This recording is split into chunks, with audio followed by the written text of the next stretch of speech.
سیدنا امام علی مقام مکہ سے نکل کر کے کوفہ جا رہے تھے. بہتوں نے منع کیا آپ کو، لیکن آپ کے سامنے کوفہ کے خطوط موجود تھے. اتمام حجت کے لیے آپ تشریف لے جا رہے تھے. بیچ راستے میں کوفہ کا گورنر عبید اللہ ابن زیاد، حر بن یزید، یہ نام یاد رکھیں، حر بن یزید الریاحی کو 1000 کا لشکر دے کر بھیجا کہ حسین کا راستہ روک لو اور انہیں کوفہ کی طرف آنے نہ دو. دائیں بائیں ادھر ادھر چلاتے رہے. حر بن یزید کوفہ پہنچنے سے کافی پہلے ہی مولا حسین کا راستہ روک لی. توجہ چاہتا ہوں، حر بن یزید کس کی طرف سے آیا؟ وہ سپہ سالار تھا، یزیدی فوج کی طرف سے آیا ہوا. 1000 کا لشکر لے کر آیا، لیکن جب وہ آیا مولا حسین کے پاس راستہ روک لیا اور کہا ہم آپ کو کوفہ جانے نہیں دیں گے، آپ بغاوت کر رہے ہیں وقت کے خلیفہ امیر المومنین یزید سے. ان کے ذوم باطل میں یہی تھا. اور اس کے بعد وہ راستہ روکے اتنی دور تک چلتا رہا، کبھی دائیں کبھی بائیں.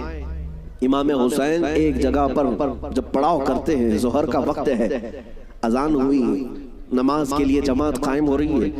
امام حسین نے اس حر بن یزید سے پوچھا جو 1000 لشکر کا سپہ سالار تھا، کہا ہم نماز پڑھنے جا رہے ہیں، ہم اپنی نماز پڑھ لیں، کیا تمہاری جماعت الگ ہوگی ہماری جماعت الگ ہوگی؟ حر بن یزید نے کہا نہیں، امام آپ ہی ہوں گے، ہم مقتدی ہوں گے، اقتداء ہم کریں گے. امام حسین مسلح پر ہیں، راستہ روکنے کے لیے جو آیا ہے یزید کا سپہ سالار، وہ اقتداء کر رہا ہے 1000 لشکریوں کے ساتھ اقتداء کر رہا ہے.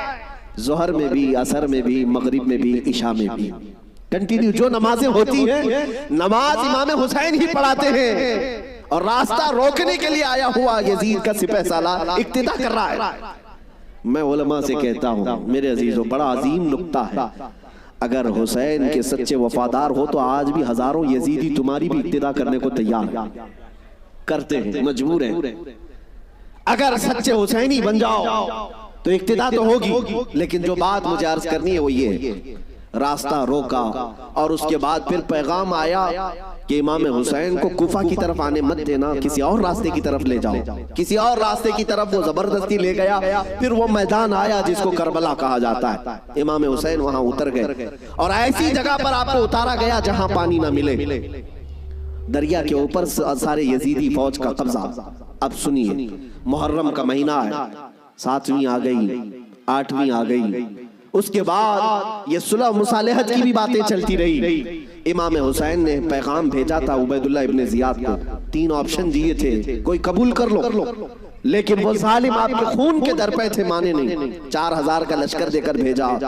پھر اس کے بعد تقریباً 15000 کا لشکر دے کر بھیجے، 15000 یا 16000 کا لشکر دے کر دوبارہ بھیجے.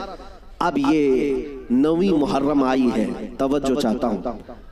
22000 کا لشکر. امام حسین نے خطبہ دیا کہ میں تمہارے پاس جنگ کرنے کی نیت سے نہیں آیا، تم میری عظمت نہیں جانتے، میں فاطمہ زہرا کا بیٹا ہوں، حیدر کرار کا نور نظر ہوں، رسول اللہ کا نواسا ہوں، میرے خون سے اپنے ہاتھ رنگین نہ کرو، ان پر کوئی بات اثر نہ کرے. اس کے بعد حر بن یزید جو 1000 کا لشکر لے کر سب سے پہلے راستہ روکنے آیا تھا، وہ یزیدیوں کے پاس آیا اور کہا ان کی ایک بات تو مان لو، وہ جنگ کرنے نہیں آئے، اگر وہ صلح چاہتے ہیں تو ختم کر دیتے معاملہ. لیکن یزیدی فوج کے جو بڑے سپہ سالار تھے، عمرو بن سعد یا شمر، ان لوگوں نے کہا اے حر، تجھے مصالحت کرنے کے لیے نہیں بھیجا گیا ہے، تجھے فوجی بنا کر بھیجا گیا ہے، لڑنا ہے تو ہمارے ساتھ لڑو ورنہ یہاں سے دفع ہو جاؤ. جب یزیدی فوج کے بڑے سپہ سالاروں نے حر بن یزید کی بات نہیں مانی تو سنو، پورے مجمع میں وہی حر جو یزید کا سپہ سالار تھا اعلان کرتا ہے تمہاری سپہ سالاری تمہیں مبارک ہو، میں حسین کے خیمے میں جاتا ہوں.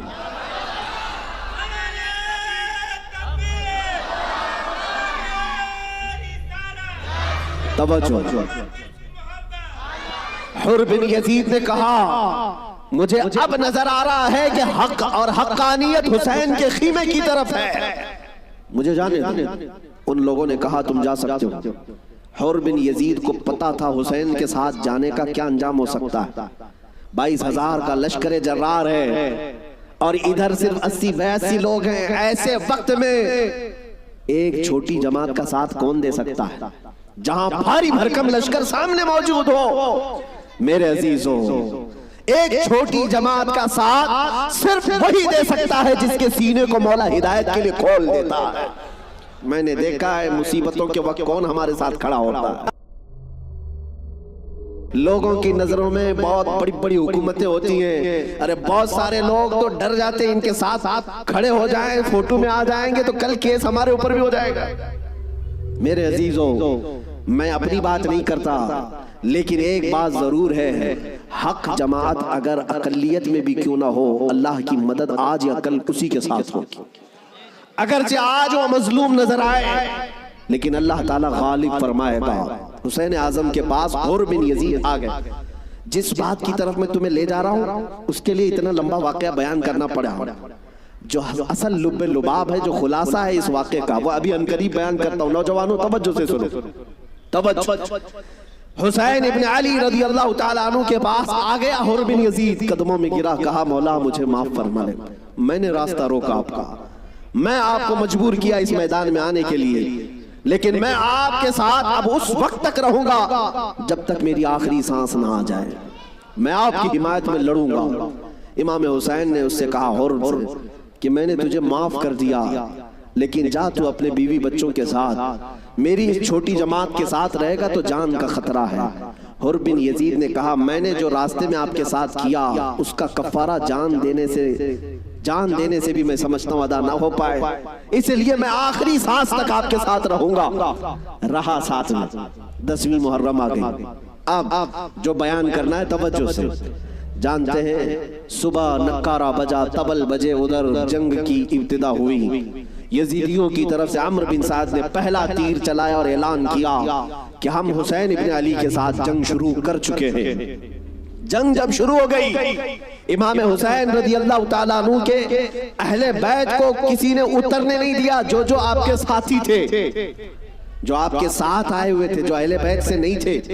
5 صحابی رسول بھی ہیں مولا حسین کے ساتھ، صحابی رسول بھی تھے، وہ جب تک ساتھی رہے خاندان حسین سے ایک کو بھی میدان میں آنے نہیں دیا۔ اور جانتے ہیں اس میدان کربلا میں پہلے اترنے والا کون تھا؟ وہی حر بن یزید، اور کس کی جانب سے؟ امام حسین کی طرف سے۔ ایک بات مولا قدیر و جبار کی تمہیں سمجھنا پڑے گا، اگر وہ ہدایت دینے پر آئے تو کفر کی طاغوتی طاقتوں میں سے بھی کسی کو ہدایت دے کر کے اس کو پاسبان اسلام بنا سکتا ہے، اور کبھی گمراہ کرنے پر آئے تو کعبہ کے قریب رہ کر کے بھی کوئی گمراہ ہو سکتا ہے۔ ہاں یہ بات سمجھ کر کے چلو، جب مولا تعالیٰ ہدایت دیتا ہے، ہم نے یہاں پر بھی دیکھا ہے کہ بابری مسجد کو شہید کرنے والے آتنکی بہت سارے تھے، لیکن ہم نے برسوں بعد ایک شخص کا نام سنا تھا کہ وہ دائرہ اسلام میں آیا اور نمازی بھی بنا، پابند بھی بنا، داڑھی بھی رکھا، بلکہ تبلیغ اسلام بھی کرتا رہا، اور وہ یہ کہتا رہا ایک زمانہ وہ تھا جب میں ہتھوڑا لے کر کے گنبد کو توڑ رہا تھا، لیکن آج ایک زمانہ یہ ہے کہ میری پیشانی ہر جگہ سجدہ الہی کے لیے جھک جایا کرتی۔ مولا جس کو جہاں سے چاہے ہدایت عطا فرمائے۔ حر بن یزید امام حسین کی طرف سے پہلے میدان میں اترنے والے۔ اب میں آتا ہوں اسی بات پر جس کے لیے میں اتنا لمبا واقعہ آپ کو سنایا۔ مقابلہ دو بدو تھا، ایک کے بعد دیگرے مقابلہ تھا۔ حر بن یزید جب گھوڑے پر سوار ہو کر مقابلے کے لیے آیا تو یزیدیوں کی طرف سے پہلوان آتے رہے، سپاہی آتے رہے، مقابلہ کرتے رہے۔ یہ تنہا حر بن یزید کا مقابلہ صبح سے لے کر کے دوپہر تک چلتا رہا۔ باقی بہت سارے مقابلے ہوئے، تھوڑی دیر کے بعد سب جام شہادت نوش کرتے رہے، یہ زوال کے بعد، لیکن حر بن یزید کا مقابلہ صبح سے چلتا رہا۔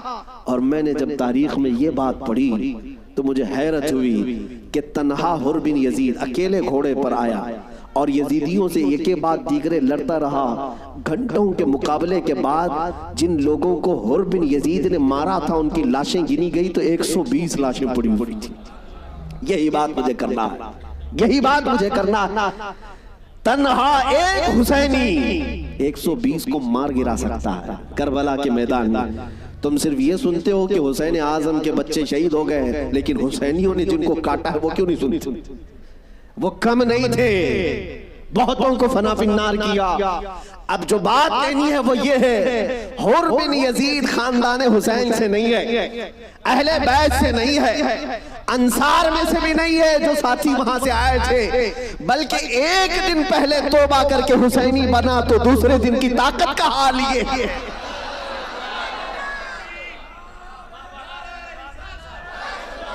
اب بات سمجھ میں آ گئی، بات سمجھ میں آ گئی۔ ایک دن کا حسینی 120 پر بھاری ہو سکتا ہے، تو جو بچپن سے حسینی ہے وہ ہزاروں پر ضرور بھاری ہوگا، کیوں نہ بھاری ہوگا۔ اعلیٰ حضرت فاضل بریلوی رضی اللہ تعالیٰ عنہ نسبت قادریت پر فخر کرتے ہوئے کہتے ہیں، کیا دبے جس پہ حمایت کا ہو پنجہ تیرا، شیر کو خطرے میں لاتا نہیں کتا تیرا۔ عزیزان گرامی، نسبت قادریت پر جب اتنا فخر ہے تو نسبت حسینی پر کتنا فخر ہو۔ مولا حسین کی نسبت نے اچھے اچھوں کو جوان کر دیا، اور ان کے سگے بھتیجے امام قاسم نے، جانتے ہو عمر کیا تھی امام قاسم کی؟ یہاں بیٹھے ہوئے اکثر لوگ عمر میں بڑے ہوں گے بہت سارے، 19 سال کی جوانی تھی، 19 سال کی جوانی۔ تاریخ نگاروں نے لکھا ہے امام قاسم جب گھوڑے پر بیٹھ کر کے آئے تھے تو یزیدی خیمے میں ایسی کھلبلی مچی، لوگ یہ کہتے تھے کہ قاسم بن حسن، امام حسن کے بڑے بیٹے امام قاسم، میں نے یہ بھی روایت پڑھی، امام قاسم جب گھوڑے پر سے پہلو بدلتے تھے، پہلو بدلنے، گھوڑے پر ادھر سے ادھر اس طرح پہلو بدلنا، تو یزیدی خیمے کے لوگ کہتے ہیں جب قاسم بن حسن گھوڑے پر پہلو بدلتے تھے تو ایسا لگتا تھا کہ بجلی چمک رہی ہے، بجلی چمک رہی ہے۔ یہ خوف سینوں میں ہزاروں کے ہونے کے باوجود کس نے طاری کیا؟ میرے عزیزو، وہ رب ذوالجلال ہے، غالب حکمت والا، جس نے قرآن میں فرمایا وَلَا تَهِنُوا وَلَا تَحْزَنُوا وَأَنْتُمُ الْأَعْلَوْنَ إِن كُنتُم مُؤْمِنِينَ، تم گھبراؤ مت، پریشان مت ہو، مولا فرماتا ہے تم ہی غالب رہو گے اگر تم سچے ایمان والے ہو، اگر تم میرے مصطفیٰ کریم صلی اللہ علیہ وسلم کے سچے غلام ہو۔ لوگ تو صرف کربلا کے میدان میں یہ دیکھتے ہیں کہ امام حسین کی شہادت ہو گئی، علی اصغر کی شہادت ہو گئی، علی اکبر کی شہادت ہو گئی، عباس علمبردار کی شہادت ہو گئی، یہ شہادتیں اپنی جگہ پر، لیکن اگر کمپیریزن میں میں اگر بتاؤں کس نے کتنوں کو مارا تھا، کس نے کتنوں کو زخمی کیا تھا، تو پھر تمہیں پتہ چلے گا کہ وہ کٹ کر کے بھی فتح یاب تھے، وہ شہید ہو کر کے بھی فتح یاب تھے۔ اس لیے کہ یزیدیوں کے پاس بولنے کے لیے منہ نہیں ہے، اگر کسی یزیدی کو پوچھے کہ تم کس کے ساتھ لڑنے کے لیے گئے تھے تو یہ کہیں گے 80 لوگوں کے ساتھ۔ کتنے لوگوں کے ساز و سامان کے ساتھ گئے تھے؟ کہیں گے 22,000 کے ساتھ۔ تو دنیا آج بھی ہنسے گی، 80 لوگوں سے لڑنے کے لیے 22,000 گئے تھے، کیا کیا لے کر گئے تھے؟ ہاتھی بھی تھے، گھوڑے بھی تھے، نیزے بھی تھے، تلواریں بھی تھی، بھالے بھی تھے، سب تھا۔ پھر اگر تم سے پوچھا جائے ساز و سامان کے ساتھ سہولتیں کیا تھی، یزیدی کہیں گے پورا پانی ہماری طرف تھا، دریائے فرات بھی ہماری طرف تھا، کھانا بھی ہماری طرف، پانی بھی ہماری طرف۔ پھر دنیا پوچھے گی ادھر کے خیمے میں حسین کتنی تیاری کے ساتھ آئے تھے، تو تمہیں منہ جھکا کر کہنا پڑے گا ان کے پاس صحیح قسم کے نیزے اور تلواریں بھی نہیں تھی، اور گھوڑے اور ہاتھی اور اونٹ بھی نہیں تھے، ان کے پاس تو 3 دن کی بھوک بھی تھی، پیاس بھی، اور اس کے علاوہ ان نوجوانوں کے پاس بھوک و پیاس کی شدت کے ساتھ ساتھ ساز و سامان جنگ بھی نہیں تھا۔ تب دنیا آج بھی کہے گی بھلا اس کو جنگ کہتے ہیں، بھلا اس کو مقابلہ کہتے ہیں۔ وہ حسینی اگر تمہارے ساتھ مقابلہ نہ بھی کرتے تب بھی قیامت تک حسین کی فتح کا پرچم لہرا رہا ہوتا، لیکن آج دنیا یہ دیکھ کر کے بھی کہتی ہے، چلو تخت و تاج کے مالک ہونے کو اگر آج دنیا یہ کہتی ہے، طاقت والے فتح یاب ہیں، حکومت والے فتح یاب ہیں، تخت والے فتح یاب ہیں، توجہ سے یہ بات میں آج ذمہ داری کے ساتھ کہہ رہا ہوں، کل کو اگر مجھے کوئی پھانسی پر چڑھائے، کل کو اگر مجھے کوئی گولی مارے تو یہ بات میری یاد رکھنا میرے عزیزو، ظالموں کی حکومت زیادہ دیر تک نہیں چلتی۔ یزید کا تخت بھی تھا، تاج بھی تھا، حکومت بھی تھی، فوجی بھی تھے، سپاہی بھی تھے، لیکن آج جاؤ اس یزید کے تخت کو ڈھونڈنے کے لیے، محل کو ڈھونڈنے کے لیے۔ دمشق آج بھی موجود ہے، ملک شام آج بھی موجود ہے۔ دمشق اگر جا کر کے لوگوں سے پوچھو گے وہ تخت کہاں ہے جہاں سے حکومت کی جاتی تھی، یہاں سے بیٹھ کر کے کربلا کے ریگزاروں میں خون بہایا جا رہا تھا، یزید کہاں ہے، تخت کہاں ہے؟